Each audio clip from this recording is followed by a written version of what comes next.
have to see if we get any reports, but you're still seeing the hail. You got the strong winds. Any reports with that as it continues there? Do we have another warning? Just checking out. It looks like, indeed we do.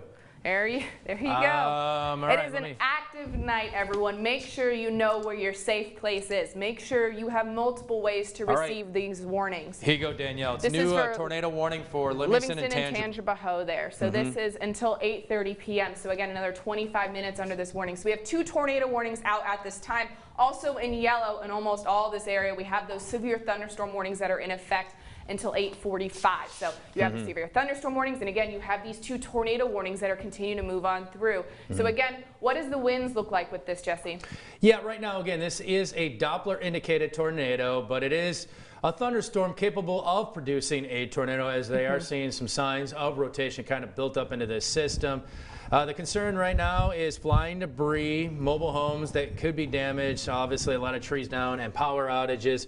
It is currently now about 10 miles to the west of Hammond, moving towards the northeast at about 25 miles per hour. So I want to bring this up, Jesse. Yeah, just kind of show the big picture here. You'll see Danielle's going to go out there to show you the storm winds. We bring up Max 2 here on the screen. This is the new tornado warning we're talking about here, including Livingston and Tangipahoa. This is the area we're talking about. You're seeing this couplet here. It started to just organize. So this is just to the east of LA 441, just to the north of LA 42. They're just to the south of 12. Also, Danielle, report they've actually had it looks like some extensive straight line wind damage in the area just around Albany. So that is around Albany? That is just west of the Hammond area. So just about west 10 of miles. Hammond, they had the reports of the straight line winds. Yeah, and again, they're thinking it's straight line winds at this point, but it could be a potential tornado. Obviously, if you see there right on this couplet. And like you and I mentioned, they can do almost the same amount of damage. Exactly. That is the concern out here again. So we always focus on tornado warnings because you always think of Tornado Alley.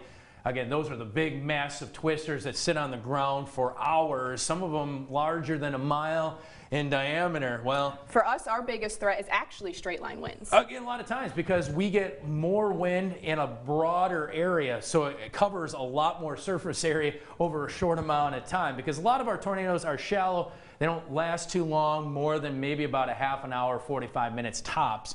And again, a lot of them are smaller in category, like EF0s, EF1s, EF2s. Well, those straight line winds, that's where you can see, again, that plow. I always go back to, obviously we don't have to deal with a lot of snow here, but what happens is you start to push that snow forward and it starts to roll over and it pushes everything out in front of it. Well, when you get those straight line winds, those gusts come barreling to the ground and just clear everything in its path. So a lot of times it's not even just directly straight. You'll get kind of that gust front that it blows it out. It'll fan out. So that's where a lot of times that you have to, because we're called that the bow echo, where you have to worry about those areas. All the momentum builds behind and it pushes forward and it has that driving force.